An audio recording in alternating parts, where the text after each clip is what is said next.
झूले। नमस्कार। वर्धा और वर्धा के सभी लोगों को लद्दाख के पहाड़ों से शुभकामनाएं। और मैं अपना परिचय दूं तो मैं लद्दाख का हूं, मगर मेरा ये जैकेट वर्धा का है। मगन संग्रहालय का मेरा परिचय आज का ये है। बहुत खुशी हुई आप लोगों से मिल के। आप लोग जो लद्दाख प्रेमी हैं, पर्यावरण प्रेमी हैं, देश प्रेमी हैं, आप लोगों से मिल के कुछ सुख दुख की बातें बांटें, ये मेरा सौभाग्य है। आप सबका बहुत बहुत धन्यवाद। इस समय पर आप इतनी बड़ी संख्या में यहाँ आए हैं, और भारतीय लोकशाही अभियान का धन्यवाद कि आपने ऐसा प्रावधान बनाया है। तो मैं आजकल देश देश में, शहर शहर में, संस्थाओं में जाकर थोड़ा प्रत्यक्ष विवरण देने की कोशिश करता हूँ कि जब हम ये ग्लोबल वार्मिंग, क्लाइमेट चेंज, जलवायु परिवर्तन की बातें सुनते हैं तो वो है क्या। क्योंकि जहाँ उसके रूप अभी नहीं दिख रहे हैं, उनके लिए थोड़ा मुश्किल भी हो सकता है इसको समझना। हालांकि बहुत हम सुनते हैं समाचारों में, कहीं जंगल जल रहे हैं, शहर जल रहे हैं, कहीं बाढ़ आ रहा है, तो कहीं द्वीप डूब रहे हैं, साहिल डूब रहे हैं। वैसे ही हमारे ऊंचे पहाड़ों में ग्लेशियर्स पिघल रहे हैं और नदियां सूख रहे हैं। और ये आज हमारे यहाँ हो रहा है, कल को आपके यहाँ भी होने लगेगा। मगर लोग नहीं समझ पाते हैं। लोग नहीं समझ पाते हैं, या न समझना उनके लिए थोड़ा आसान रहता है। लोग आराम की नींद सोना चाहते हैं, और हमारा जरूरी है काम की जगाएं, क्योंकि घर में आग लग चुकी है। अगर हम सोए रहें तो ये जलकर राख हो जाएगी। तो कुंभकर्ण को जगाना बहुत जरूरी है। तो वो जगाने के लिए मैं घूमता हूँ, और आज वर्धा में आया हूँ यहाँ के नन्हे मुन्ने प्यारे प्यारे कुंभकर्णों को जगाने के लिए। इतने अच्छे लोग, इतने शुभचिंतक होते हैं, मगर सोए तो फिर भी होते हैं। तो मैं सोचता हूं कि इसलिए फर्स्ट हैंड आप बीती प्रत्यक्ष अगर आप लोगों के सामने संदेश लाऊं तो शायद कुछ पता चले। वरना ड्राइंग रूम में, टेलीविजन पे सुनी देखी चीजें, कहानियां सी लगती हैं हमें। जब तक कि आपके साथ न गुजरे वो तो बहुत देर होगी और तकलीफ देर भी होगी। तो दूसरों के साथ क्या गुजर रहा है वो देख के संभल जाना इंसानों की समझदारी है। तो इसलिए वर्धा में तो शायद उतनी जरूरत ना हो। मैं बड़े बड़े शहरों में जाके लोगों को ये लद्दाख की आपकी सुनाता हूँ, और चाहूंगा कि आज आप लोगों के साथ भी ये बांटूं। क्योंकि जब मैं इस मुद्दे पर लोगों को जगाकर, उन्हें साथ लेकर संघर्ष करता हूँ, कभी अनशन करता हूँ। बता रहे थे 5 दिन की, 9 दिन की, 21 दिन की, 16 दिन की, फिर 32 दिन के। तो बहुत लोग तो जुड़ते हैं, जिन्हें आभास होता है, एहसास होता है, वो जुड़ते हैं कि ये बहुत जरूरी होगा तभी ये ऐसा कर रहे हैं। मगर उससे भी ज्यादा लोग सवाल करते हैं। तो कहते हैं कुछ ज्यादा ही भागदौड़ कर रहे हैं, कुछ ज्यादा ही बोल रहे हैं, कोई एजेंडा तो होगा, कुछ तो इनका मकसद होगा, कुछ तो एजेंडा होगा। तो ये बताना जरूरी है लोगों को, देश को, कि जब आपके घर में आग लगे तो कोई एजेंडा नहीं चाहिए बाल्टी उठाकर पानी लेकर दौड़ने में। तो इसलिए मैं कहता हूं, खुदा के लिए, भगवान के लिए हमसे ना पूछिए कि आप जल रहे घर पर पानी क्यों उछाल रहे हैं, उनसे पूछिए जो हाथ पर हाथ धरे बैठे हैं कि आप क्यों नहीं पानी दे रहे हैं, आप क्यों नहीं उठ रहे हैं। तो सवाल एजेंडे की हमसे नहीं पूछनी चाहिए, जो नहीं कर रहे हैं, जो नहीं समझ रहे हैं, उनसे पूछना चाहिए कि आग आपके कमरे तक पहुंच रहा है और आप पानी लेके नहीं जा रहे हैं। उससे भी बड़ी बात कि आप जो बाल्टी लेके दौड़ रहे हैं उनसे पूछ रहे हैं कि आपका एजेंडा क्या है। तो ये संदेश पहुंचना भी मैंने सोचा बहुत जरूरी है। तो इसलिए भी कुछ तस्वीरों के साथ मैं लोगों को दिखाता हूं कि हमारे यहाँ क्या हो रहा है और आपके यहाँ जल्द ही क्या होने जा रहा है, और क्या ये हिंसा नहीं है, क्या ये पाप नहीं है, क्या ये गुनाह नहीं है, और क्या हमें संभलना नहीं चाहिए। तो इसलिए मैं कुछ तस्वीरों के साथ पेश करूंगा आपको अपनी कहानी।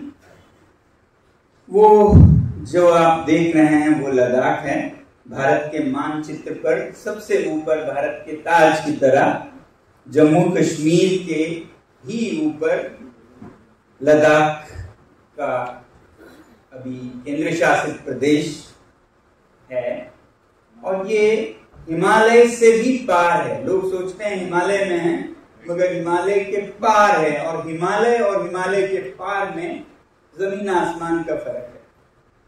हिमालय तो हरा भरा है, कश्मीर, हिमाचल, शिमला, मसूरी की तरह, दार्जिलिंग, सिक्किम की तरह, मगर हिमालय के पार आप जाएं तो फिर सब कुछ अलग है। ये तो पृथ्वी की तरह भी नहीं दिखता है। हिमालय के पार जब आप जाएं तो उसे रेन शैडो कहलाता है। हिमालय जो हमारी क्या कहते हैं, दीवार की तरह एक तरफ भारत की सुरक्षा करता है, वैसे ही वो बादलों तक कोई पार नहीं होने देता मानसून के। तो हमारे उस तरफ बादल नहीं पहुंचते, आसमान में बहुत कम बादल आते हैं और बहुत कम पानी बरसता है। तो इसलिए जब मैं सुबह उठकर खिड़की खोल के देखता हूं तो मुझे पृथ्वी ग्रह नहीं, मंगल ग्रह जैसा दिखता है। तो तस्वीरों के कुछ सिलसिले हम आपको दिखाएंगे। अगला दिखाएं। तो ये जो तस्वीर देख रहे हैं आप, कि वो नहीं है जो मैं खिड़की से बाहर देख रहा हूँ सुबह उठकर, ये मंगल ग्रह ही है। देखना चाहता था आप लोगों के क्या रिएक्शन है।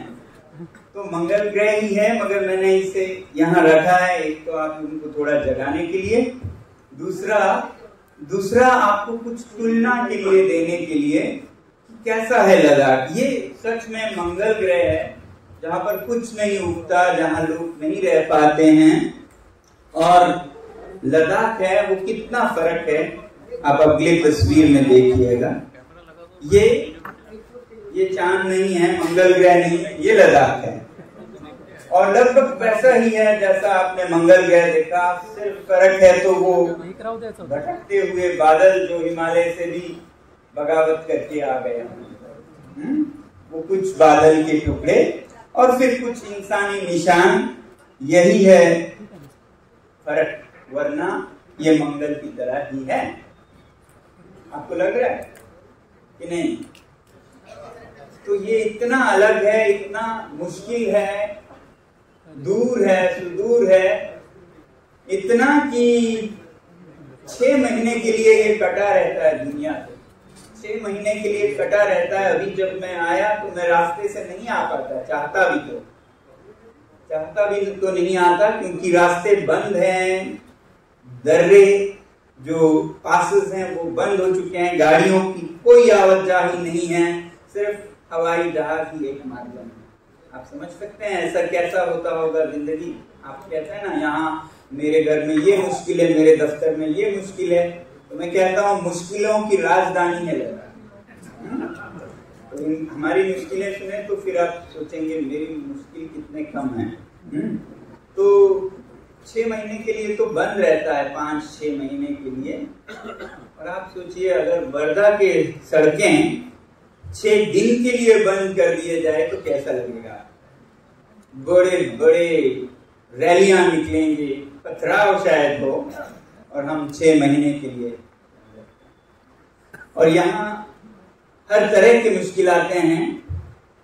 पानी कम है, उपजाऊ जमीन कम है, और तो और हवा भी कम है। ऑक्सीजन यहाँ के 60% है, ज्यादातर 50 से 70% की ऊंचाई पे है। तो और ऑक्सीजन तक कम है, ऊर्जा कम है, पेड़ नहीं है, जमीन में कोयला नहीं है, तेल नहीं है, हवा में ऑक्सीजन भी नहीं है। तो और कितनी मुश्किल आती है। और फिर अब कभी अकाल है क्योंकि ये रेगिस्तान है ऊंचाई पर, और फिर कभी बाढ़ है अगले साल। तो कभी बाढ़, कभी अकाल, और भी ना, तो भूचालों का भी ये केंद्र है। हर तरह के मुश्किलें हैं, मगर मुश्किलों में ही ऐसे लोग उपजते हैं जो फिर चुनौती लेके अलग अलग उपायों से मुश्किलों को आसान करते हैं। इसी इनोवेशन, क्रिएटिविटी जिसे कहेंगे, उसका मैं बहुत प्रशंसक हूँ हमारे पूर्वजों का, जो लद्दाख में रह पाए। अगर यहाँ पर मैं मजाक में कहता हूँ कि कोई वैज्ञानिकों का दल जाता है तो वो लिख के दे दें कि ये रहने लायक नहीं है, अनइनहेबिटेबल, सर्टिफाइड। मगर सौभाग्य से हमारे पूर्वजों को ऐसा कोई दल नहीं मिला, तो वो डटे रहे यहाँ पर। उन्होंने मुश्किलों को आसान करना बेहतर समझा कि इससे भाग जाएं। तो जब पानी उन्हें आसमान से नहीं मिला तो वो पहाड़ों में ढूंढने गए। अगले स्लाइड में आप देखेंगे, पहाड़ों में उन्हें पानी मिला, बारिश का नहीं, बर्फ का नहीं, सैकड़ों सालों पुराने फॉसिलाइज्ड पानी। फॉसिल फ्यूल तो आप सुनते हैं, यहाँ फॉसिल पानी जो सैकड़ों साल पुराने, जिन्हें ग्लेशियर्स कहते हैं, वही पानी, वो ग्लेशियर के बर्फ का पिघलना और बूंद बूंद टपकना, और उसको फिर पहाड़ों को तराशते हुए पुल, कनाल बनाकर बंजर जमीन पर लाकर फिर जादू करना, ये हमारे पूर्वजों की देन है। और इसका मैं बहुत जी हाँ, आप तो यहाँ पर सुनते हैं जंगल में मंगल, कहावत है ना, तो मैं कहता हूँ हमारे पूर्वजों ने मंगल पे जंगल कर दिया। इसका मैं बहुत गर्व महसूस करता हूँ कि जिस मंगल की बात कर रहा था वहां पे उन्होंने जंगल किया। वो जो हरे हरे द्वीप दिख रहे हैं आपको, वो सभ्यता है, वो गांव है लद्दाख के, जहां पर लोगों ने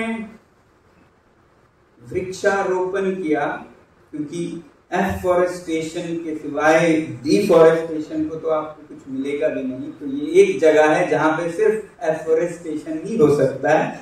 और फिर जादू ये कि वहां फिर व्हीट, बार्ली, ऐसे ही fruits, apple, apricot, plums, peaches, pears, grapes, ये सब उगते हैं। और तरह तरह के सब्जियां, अल्पाइन वेजिटेबल्स, और बहुत बड़े, कुछ तो दुनिया के सबसे बड़े यहाँ उगते हैं। तो ये जादू हमारे पूर्वजों ने किया, बहुत ही कम स्रोत साधन में।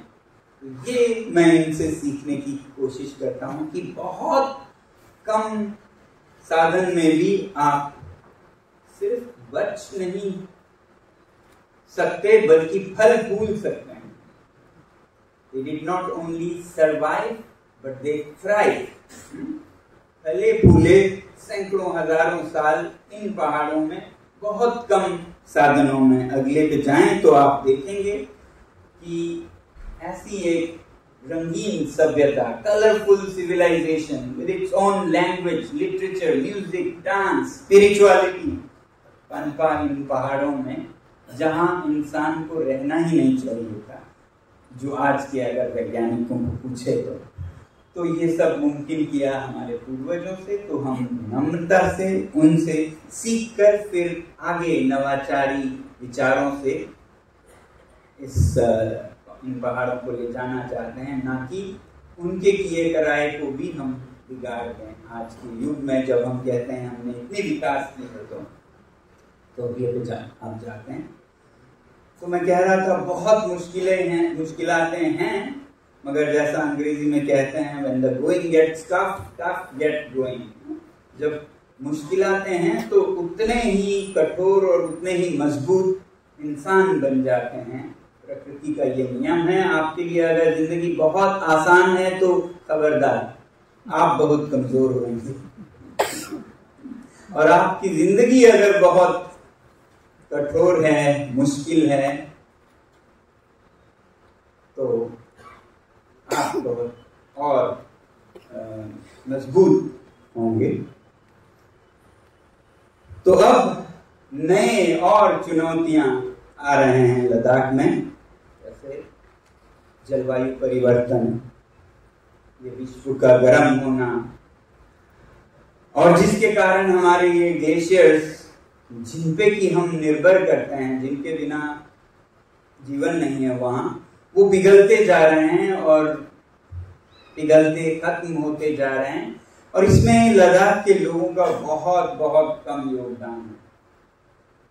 ये हो रहा है तो ज्यादातर जो विश्व के स्तर पर बड़े बड़े शहरों में लोगों की जो जीवन शैली है उसके कारण जो उत्सर्जन हो रहा है, उससे जलवायु परिवर्तन हो रहा है। हर जगह हो रहा है, मगर हिमालय में 3-4 गुना ज्यादा तीव्र गति से हो रहा है। यहाँ अगर 1 डिग्री तापमान बढ़े तो वहां 3 डिग्री तापमान बढ़ जाता है, और वहां पे है सारा बर्फ दुनिया का। सिर्फ लद्दाख के लिए नहीं, पूरे भारत, चीन, Bangladesh, Tibet, Myanmar, Afghanistan, central Asia, इन सब के हिंदू कुश हिमालय एक जखीरा है, एक संग्रह है पानी का, वो सब खतरे में है। मैं आपको दिखाऊं क्या मैं कहना चाहता हूं। कभी कभी लद्दाख को और हिमालय को, हिंदू कुश हिमालय को पृथ्वी का तीसरा ध्रुव ऐसा भी कहा जाता है, 3rd pole of the planet. आपने सुना होगा उत्तरी और दक्षिणी, ये तीसरा कहाँ आ गया? तो तीसरा ये है हिंदू कुश हिमालय, क्योंकि यहां पर है सबसे ज्यादा मीठे पानी का संग्रह। इन 2 ध्रुवों को छोड़ के यहां जमा हुआ है फ्रेश वाटर।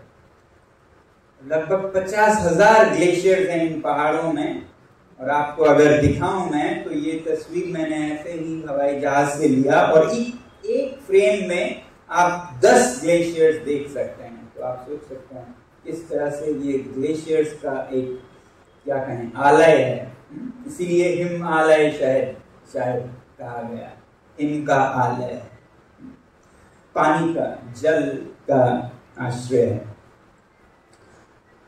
तो इन ग्लेशियर्स के साथ क्या हो रहा है और उसके कारण यहाँ के लोगों के साथ क्या हो रहा है, वो जरा मैं आपको दिखाऊं फर्स्ट हैंड, प्रत्यक्ष संदेश की तरह, एक SOS कॉल की तरह मैं आपको दिखाना चाहूंगा। इनमें से एक ग्लेशियर के अगर आप पास जाएं तो ग्लेशियर ये पिघलते और बहते हुए बर्फ के नाले हैं, ये पानी के नाले नहीं हैं, जो कि दिन में किलोमीटर्स बह जाते हैं और सेकंड में सेंटीमीटर्स बहते हैं। ये बर्फ के नदियां हैं जो दिन में सेंटीमीटर बहते हैं, और इसी से पिघलते हुए ग्लेशियर से हमें पानी मिलता है। जब वो हद में पिघले, तो जब वो बेहद पिघले तो अगले में आप देख सकते हैं कि उन्हीं ग्लेशियर्स में से फिर बड़े बड़े तूफानी ये झरने निकलते हैं, टॉरेंट्स निकलते हैं। वो जो आप देख रहे हैं ऊपर,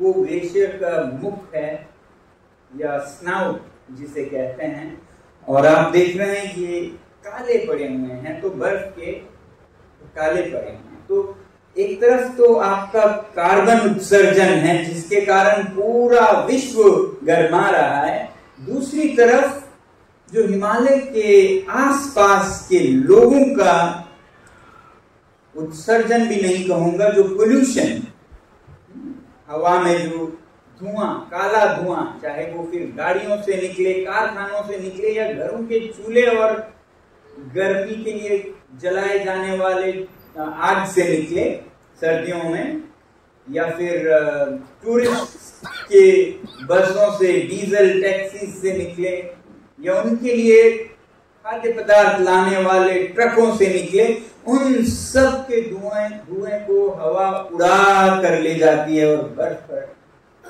बिछा देती है, और बर्फ के ये ग्लेशियर्स काले पड़ जाते हैं।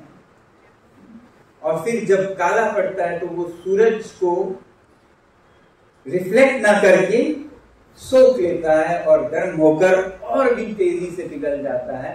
तो गर्मियों में एक तरफ ये काला कार्बन, जिसे हम धुआं कह सकते हैं, या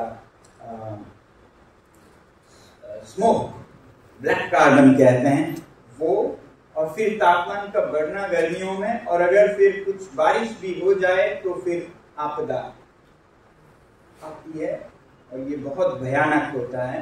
जब पहाड़ों में ऐसे बाढ़ आता है तो वो मैदानों में धीरे धीरे हुए चढ़ते पानी के बाढ़ जैसा नहीं होता है, एक पूरा नाला बह के बहा के ले जाता है, उसे फ्लैश फ्लड कहते हैं। ऐसा ही एक फ्लैश फ्लड मैंने हमारे स्कूल में, उसके नहीं पीछे जाएंगे, ऐसा एक फ्लैश फ्लड 2006 सन 2006 में हमारे पड़ोस के गांव में आया, और बहुत से खेतों को, घरों को, पशुओं को बहा के ले गया, और बहुत मुश्किल में थे लोग। तो हमारे विद्यालय से हम कई लोग मदद करने गए वॉलेंटियर्स की तरह, और वहां मदद करते करते मैं आपको बताऊं क्या हो रहा है वहां पर, ये आप समझे इसलिए। तो हम मदद करते करते सोचने लगे कि ये कितनी बड़ी आपदा है, पिछला कब हुआ, कितने बार होता है ये साल में, 10 साल में। तो इसलिए सबसे वृद्ध बूढ़े आदमी को हमने ढूंढा, और ढूंढकर उस 80 साला बूढ़े इंसान से हमने पूछा, साहब ये कितने बार होता है, आपने कब देखा ऐसे बाढ़ को? तो वो वृद्ध व्यक्ति बोले, ऐसा मैंने तो कभी नहीं देखा है, मैंने सिर्फ बचपन में सुना था मगर देखा कभी नहीं था। तो ये यकीनन हर कुछ सालों में होने वाला खतरा नहीं था, मगर वो उनकी अनुभव था। अब आप देखिएगा अगला, ये 2010 में, तस्वीर थोड़ी छोटी है, पीछे आपको मुश्किल हो रही होगी, मगर मैं बताऊं आपको, बहुत तबाही है, लोग मदद कर रहे हैं, दबे हुए हैं सब कुछ, और मशीनें लगे हुए हैं। ये साल है 2010। 2010 में आप लोगों को शायद याद हो, ले शहर का लगभग 1/4 या 1/5 हिस्सा बह के चला गया इस बाढ़ में, ले शहर का, और लगभग 1000 लोग लापता हो गए, यानी कि मृत्यु हो, और कितने ही घर तबाह हो गए। ये साल था 2010, सिर्फ 4 साल बाद उस बूढ़े आदमी के ये कहने के बाद कि उन्होंने कभी नहीं देखा। उसके बाद का अगला 2013, उसके बाद का 2017, तो ये इस गति से, इस तीव्रता से आता जा रहा है, ऐसे आपदाएं।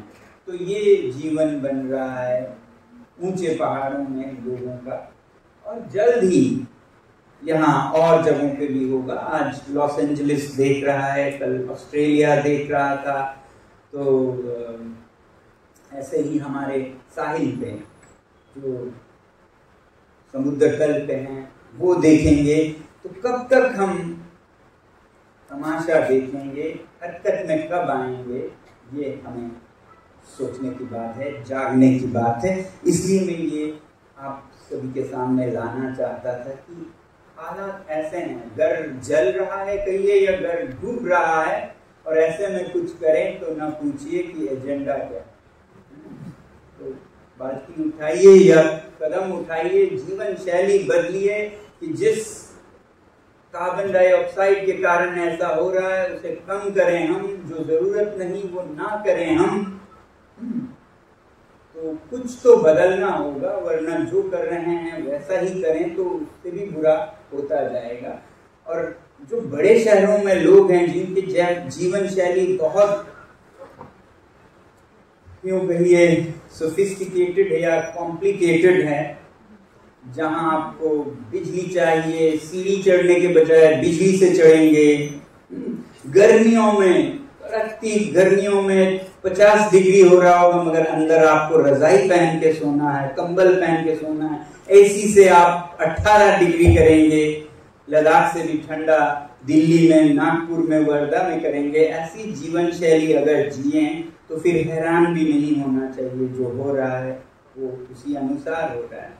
तो ये हमें आज समझने की बात है कि ये सब जुड़ा है हमारी जीवन शैली से। और वर्धा में आके तो मैं इसलिए नहीं आया कि शिकायत करूं, मैं इसलिए आया कि ये वो धरती है जहां पर गांधी जी ने आज से 100 साल पहले यही सब संदेश दिया था।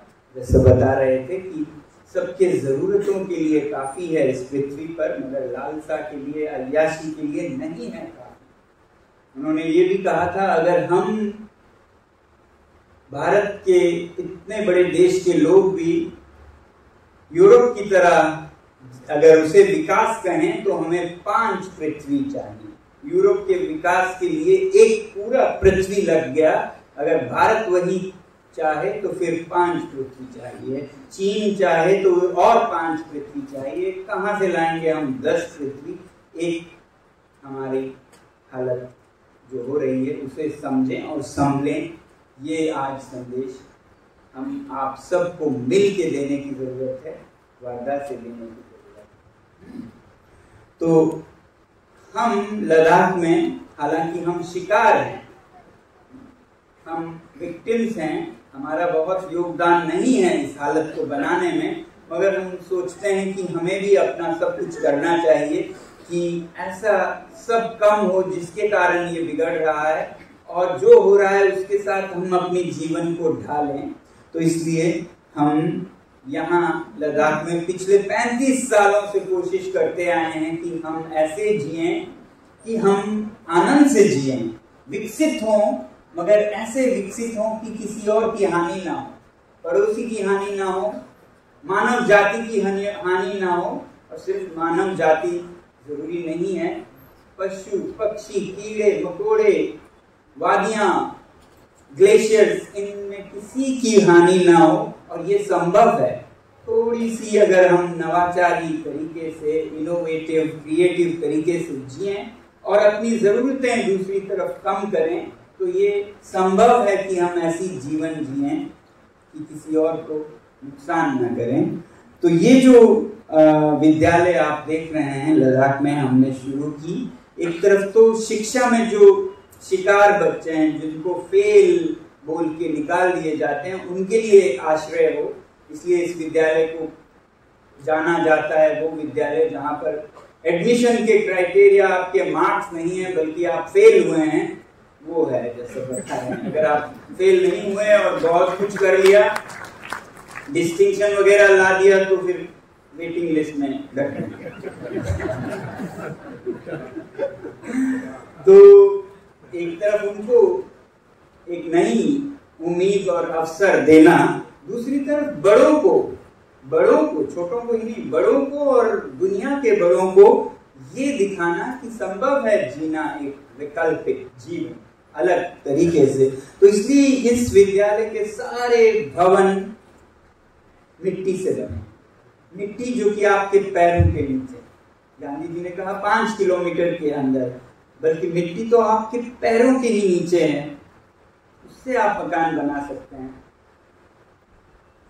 मगर मिट्टी से मकान बनाने का कोई वकालत नहीं करता, कोई प्रमोशन, कोई पब्लिसिटी, कोई विज्ञापन नहीं करता। आप सुनेंगे फलां सीमेंट खरीदिए, फलां सीमेंट खरीदिए, मगर आप कभी नहीं सुनेंगे मिट्टी लीजिए, क्योंकि मिट्टी से कोई मुनाफा नहीं कमा सकता, वो सभी के पैरों के नीचे है। तो कमी मिट्टी में नहीं है, कमी इस बात में है कि ये इतने अंबार में है। उसी तरह जैसे सांस, हवा इतनी ज्यादा अंबार में है कि हमें उसकी कीमत कभी नहीं पता चलता।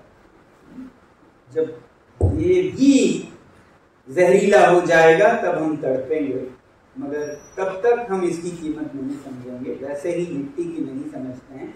और भवन हम मिट्टी के बनाएं जैसा हमारे पूर्वजों का तरीका था, मगर उसे गर्म हमारे पूर्वज नहीं रख पाते थे। बहुत सर्दियों में ठंड होती थी, -5 करके अंदर बिस्तर के सामने आपका गिलास हो तो पानी बर्फ बन जाए, ठोस बन जाए, ऐसा होता था।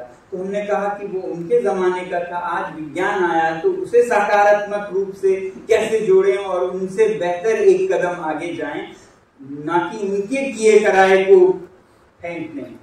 जैसे कहते हैं to throw the baby with the bath water, पानी फेंकना है गंदे पानी को, बच्चे को क्यों फेंकना है। तो जो उन्होंने किया है उसे रखें और उसे और संवारें। तो हमने विद्यालय में जो विज्ञान, फिजिक्स सिखाया जाता है ऊर्जा के बारे में, एनर्जी, हीट के बारे में, उसको प्रयोग करते हुए मैं संक्षिप्त में कहूंगा जो कंडक्शन, कन्वेक्शन, रेडिएशन, ये सब आप लोगों को 10वीं में 9वीं में रटना पड़ा था और फिर शायद पास हो गए, मगर आज कुछ भी याद नहीं।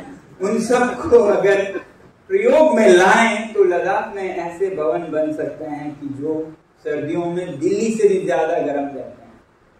इसलिए जब सोलर एनर्जी से हम इन भवनों को गर्म करने लगे, ये 1990 के दशक में था, और जहां गर्मी जरूरत हो सूरज से सीधा गर्म हो भवन, और जहां बिजली जरूरत हो फोटोवोल्टाइक से, तो ये दुनिया का शायद सबसे पहला स्कूल कैंपस था जो कार्बन न्यूट्रल था, जीरो एनर्जी था, ऑफ ग्रिड था। जहां जब ये टर्म्स, ये जो उपाधियां हैं, ये तब बने भी नहीं थे। तो ऐसे एक विद्यालय के द्वारा लोगों को हम बताना चाहते थे कि आप, बहुत आसान है, पैरों के नीचे के मिट्टी और ऊपर की धूप से आप खुशी से जी सकते हैं। यहाँ वर्धा में कुछ और प्रयोग होगा, धूप शायद गर्मियों में नहीं जरूरत हो, आप भूमि के शीतलता या रात्रि के शीतलता से बहुत कुछ कर सकते हैं। अभी उसमें नहीं जाएंगे, मगर कर सकते हैं। अगर लद्दाख के इतने मुश्किल हालात में कर सकते हैं तो बाकी दुनिया में तो और आसान होना चाहिए। तो यही सब हम इन बच्चों के साथ सीखते और सिखाने लगे। अगले पे जाते हैं तो यहाँ बच्चे करके सीखते हैं, जैसा हम आज आनंद निकेतन में देख रहे थे बच्चे यहाँ पर लद्दाख में भी। तो वो गाय रखते हैं विद्यालय में, तो गाय का दूध, उसके द्वारा गणित सीखते हैं, स्टैटिस्टिक्स सीखते हैं। वैसे ही सोलर कुकिंग, सोलर हीटिंग, या फिर बगीचों में सब्जियां उगाते हैं, या बिजली के पावर प्लांट्स चलाते हैं। ये सब करते करते वो ऐसे जीवन जीना सीखते हैं कि जिसमें किसी का हानि ना हो, और आगे जाके वो औरों को भी सिखा पाए। अगला, उसी तरह आप देख रहे हैं कि यहाँ लद्दाख में मिट्टी तो सामग्री है, कोई हानिकारक नहीं है, बहुत पाक पवित्र। वैसे ही सूरज की गर्मी से बहुत कुछ कर सकते हैं। तो कहीं खाना बनाने के लिए सूरज के कुकर्स हैं, तो कहीं ग्रीन हाउस में सब्जियां सर्दियों में बन रहा है, पूरी रोशनी सोलर से है, इलेक्ट्रिसिटी सोलर से है, पानी सोलर से गर्म किया जा रहा है, सोलर से चढ़ाया जा रहा है। और यहाँ जो गाय हैं वो गौशाला भी सोलर हीटेड है, जिसमें गाय बहुत आराम से सर्दियों में भी रह सकते हैं। अब आगे बढ़ता हूं मैं। तो ये सब करते करते, सीखते सीखते और इस पर रिसर्च करते हुए ऐसे भवन बनाने लगे हम जिसमें कि अंदर प्लस 18 से 20 डिग्री रहता है, जब बाहर -20। तो -20 हो तो +20 तक रहता है, जो कि दिल्ली से बहुत गर्म है। दिल्ली में बाहर भी 10 है, अंदर भी 10 है, तो 10 से तो 20 बहुत गर्म है। तो इस तरह की संभावनाएं थोड़े से विज्ञान, थोड़े से अनुसंधान या नवाचार से हो सकते हैं। स्कूल के फिजिक्स को प्रयोग में लाते हुए और थोड़ा ज्योग्राफी को भी प्रयोग में लाएं तो ऐसे भवन जो आप देख रहे हैं वो सर्दियों में गर्म होते हैं और गर्मियों में शीतल होते हैं। ऐसा ही यहाँ और दूसरे तरह से करने की जरूरत है। यहाँ जो गर्मियों में बहुत शीतल हो और सर्दियों में शायद आपके यहाँ भी थोड़ी बहुत सर्दी होती हो, तो हर समय युक्त तापमान रहे। ऐसे हम बहुत प्रकृति के साथ रहते हुए कर सकते हैं। ये हम लद्दाख के बहुत ही अति एक्सट्रीम तापमान में दिखाने की कोशिश करते हैं ताकि लोग समझें कि ये संभव है। वैसे ही हम लोग जो लद्दाख के हैं उतने मुश्किल में नहीं हैं, क्योंकि लद्दाख के लोग लद्दाख में पैदा हुए तो वो ठंड सह सकते हैं, और दूसरे वो गांव में हैं, शहर में हैं, जहाँ ऊंचाई इतनी ज्यादा नहीं है। इसकी ज्यादा जरूरत हमने समझा हमारे सैनिक भाइयों के लिए, फौजी भाइयों के लिए, जो सबसे ऊंचे पहाड़ों पे रहते हैं, जहाँ हमारे यहाँ -20 है तो उनके तो -30 होता है, और ऊपर से वो लद्दाख के नहीं होते हैं, बहुत कम होते हैं। वो चेन्नई से, नागपुर से होते हैं, जहाँ वो 40-50 से आए हैं, और -30 में तो आप समझ सकते हैं कि हालत कैसी होती है। तो उनके लिए हम ये जो शोध है, रिसर्च है, अब हम उनको ये तकनीक से शेल्टर्स बना रहे हैं जो कि चीन के सीमा पर है। जी हाँ, चीन के सीमा पर है, जहाँ -30 होता है, और वहां उन्हें जलाना पड़ता है निरंतर तेल, और वो तेल यहाँ से नहीं, अरब देशों से आता है। अरब देशों से आया हुआ तेल जला कर हमारे सैनिकों को गर्म रखना पड़ता है। और ठीक है, पैसे की बात ही नहीं है, मगर ज्यादा सैनिक हमारे आग से मरते हैं। इसलिए हम कहते हैं कि more soldiers are killed by accidental fire than enemy fire। दुश्मन के गोली से ज्यादा घरों के आग से सैनिक मर जाते हैं, क्योंकि आग जला कर खाते हैं। अब जब सूरज से हो तो आग की तो बात ही नहीं। दूसरी तरफ प्रदूषण नहीं है, सूरज की है गर्मी तो बिल्कुल प्रदूषण नहीं। और इतने 50,000 सैनिकों को अगर आप तेल से गर्म रखें तो कितना उत्सर्जन, कितना पोल्यूशन होगा, जो काला धुआं फिर ग्लेशियर पे बैठता, ऊपर जाके तापमान विश्व का बढ़ाता। और यही अगर भारत से हुआ, उधर चीन से हुआ और पाकिस्तान से हुआ, तो million of ton of carbon dioxide हो रहा है। और हम ये तकनीकें लाकर कोशिश कर रहे हैं कि इसकी जरूरत ही ना पड़े। एक तरफ भारत का जो विदेशी मुद्रा है वो कतार और सऊदी अरेबिया को न जाए, और भारत के ही सूरज से हम आराम से रह पाएं, क्योंकि ये मिलिट्रीली भी जरूरी है। दुश्मन आपको गोलियों के बिना भी खत्म कर सकते हैं। आपके तेल की लाइन काट दें तो आपको कांप के मर जाएंगे बिना गोली के। तो बहुत जरूरी है, तो इसलिए हम ये कर रहे हैं। और मैं आपको एक राज बताऊं, हम कोशिश ये भी कर रहे हैं कि ये तकनीकें चीन को भी मिले, पाकिस्तान को भी मिले। कुछ लोग कहते हैं क्यों मिले उन्हें, मैं कहता हूँ उनके बच्चे भी तो किसी माँ के बच्चे हैं, और जो उनका प्रदूषण है और उनका जो धुआं है और जो उत्सर्जन है, वो क्या सीमाएं देख के चीन की तरफ रहेगा, पाकिस्तान की तरफ रहेगा, वो हमारे ही ग्लेशियर्स पे आएंगे। तो हम चाहते हैं कि पूरा ये हिमालय कार्बन फ्री हो, चाहे वो सैनिक, वैसे तो सैनिक रहे नहीं रहे तो वो कार्बन फ्री है।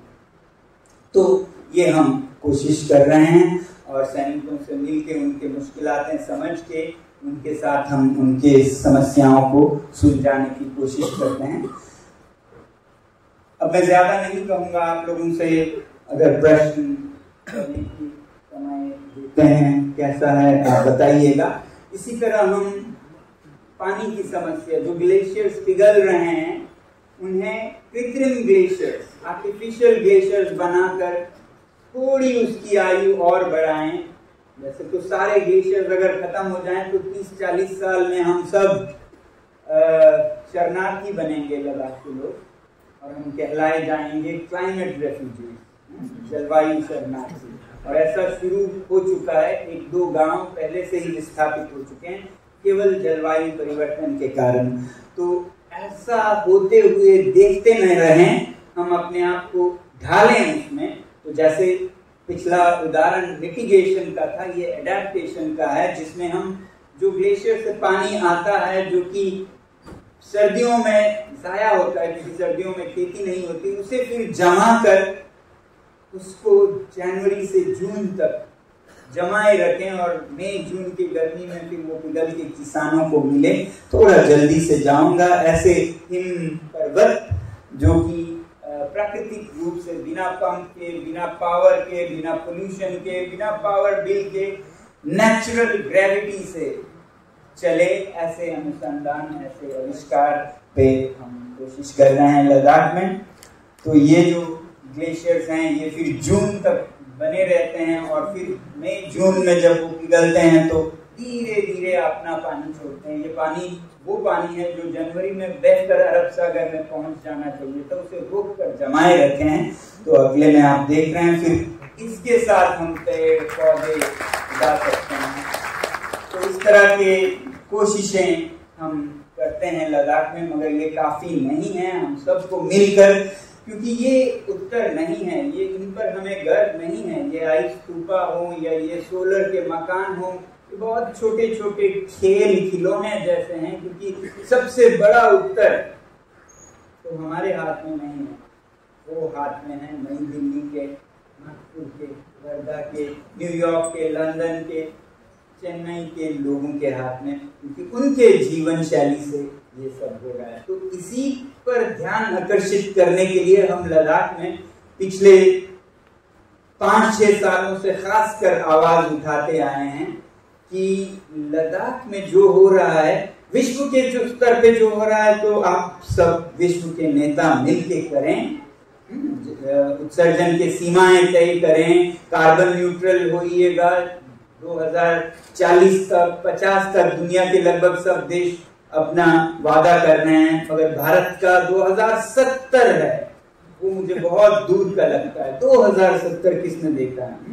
तो फिर जब दुनिया 2040 के वादे कर रहे हैं, हम 2070 के विश्व गुरु नहीं बन सकते हैं। इसलिए तो हमें कुछ और दिखाना होगा। 2040 से तो हम 30 कहें।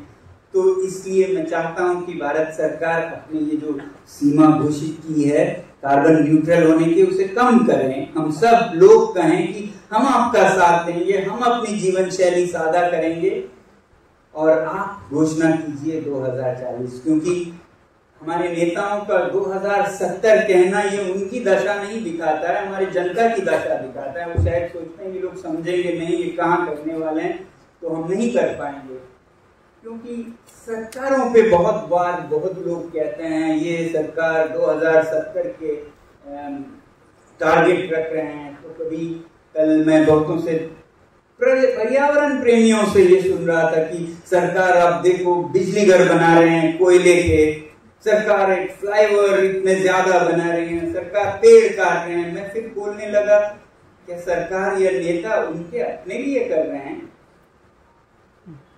नहीं कर रहे हैं, वो तो आपके लिए कर रहे हैं। इसका मतलब है आप यही चाहते हैं कि बिजली घर बनाएं, आप गर्मियों में रजाई ओढ़कर सोएं, तो फिर कहां से बिजली आएगी? उसके लिए तो कोयले के पावर प्लांट लगाएंगे, या वो हिमाचल में आके बांध लगा के पेड़ों को, जंगलों को डुबाएंगे, लोगों को विस्थापित करेंगे। किसके लिए? आपकी अय्याशी के लिए। आप सबको नहीं कह रहा हूं, आपको अच्छे लोग। बाकी जो गर्मियों में रजाई में 18 डिग्री करके सोते हैं, दफ्तर में जो गर्मियों के 50 डिग्री में अंदर 3 पीस सूट पहन के आते हैं, जो हम लद्दाख में नहीं करते हैं वो दिल्ली में करते हैं। उनसे मैं कहता हूँ, आप अगर ऐसी अय्याशी जो गांधी जी लालसा की बात कर रहे थे वो करते रहेंगे तो फिर पावर प्लांट तो वो लगाएंगे। आप अगर 4 जूते काफी थे, आप 40वां जूता खरीदने निकल रहे हैं, आपको 50 साड़ियां चाहिए, आपको 3रा घर चाहिए, 5वां कार चाहिए, तो सरकार तो आपके लिए हर चीज आपको खुश रखने के लिए कर रहे हैं। वो हिमाचल के वादियों को बांध लगाएंगे, लद्दाख के बड़े मैदानों में चरवाहों को तितर बितर करके सोलर बिजली करेंगे। तो किसके लिए करेंगे? लोगों के लिए। सरकार क्यों करेगी जिससे लोग नाराज हों? सरकार वही करेंगे जो लोगों को खुश करे। तो लोगों की मिजाज बदलनी होगी ना सरकार बदलने से पहले। लोगों की मिजाज बदले तो सरकार तो इतना उनका दिमाग नहीं फिरा होगा कि वो करते जाएं जिससे कि लोग नाखुश हों। तो मैं कल कह रहा था नागपुर में कि सरकार तो अलादीन है, अलादीन के चिराग का जिन है। वो तो हमेशा कहेगा क्या हुक्म है मेरे आका। किससे कहेगा? अलादीन से। और अलादीन अगर कहेगा मुझे तो 5वां घर चाहिए, मुझे तो हाईवे चाहिए, मुझे तो ग्रोथ चाहिए 8%, तो जीन अपने काम पे लग जाएगा, कहेगा जो हुक्म है मेरे आका। समझ रहे हैं आप? तो समझदार अलादीन को बनना होगा और बनाना होगा हम सबको मिलके। अलादीन को समझदार बनाइए, जीन अपने आप सुधर जाएगा। यही संदेश मैं देना चाहता हूँ। और आप लोगों ने जिस तरह जब लद्दाख यही बात कह रहा था कि लद्दाख के पहाड़ों को बचाइए, ग्लेशियर्स को बचाइए, सिर्फ हमारे लिए नहीं आपके पानी के लिए, तो आप नागपुर से, आप वर्धा से इतने लोग अनशन पे बैठे, इतने लोगों ने आवाज दी, तो वही तो थे अलादीन को समझाने वाले। और मुझे लगता है जीन को भी थोड़ा समझ आने लगा, बोतल की तरफ उनका रुख हो रहा है। तो जीन को हम बोतल में तब डाल सकते हैं जब अलादीन समझे कि मुझे इन चीजों की जरूरत नहीं है। जब अलादीन ये कहे कि मुझे नहीं चाहिए 5वां गाड़ी, मुझे नहीं चाहिए ये बिजली जाया करने को, एयर कंडीशन हर कमरे में, मुझे साफ हवा चाहिए मेरे बच्चों के लिए, मेरी बूढ़ी माँ के लिए जिसकी उम्र 15 साल कम हो रही है नई दिल्ली में। 10 से 15 साल मेरी बड़ी बूढ़ी माँ की उम्र कम होने वाली है, मौत से पहले वो मरने वाली है, जो कि मर्डर कहलाता है। तो जीन से कहिए कि उनके लिए साफ हवा चाहिए, बच्चों के लिए साफ पानी चाहिए, खेलने के लिए साफ जमीन चाहिए। तो अलादीन का चिराग का जिन क्या करेगा? वो साफ पानी पे लग जाएगा, वो साफ हवा पे लग जाएगा। ये तो अलादीन पर है कि वो मांगता क्या है। बाकी आप समझ गए। धन्यवाद।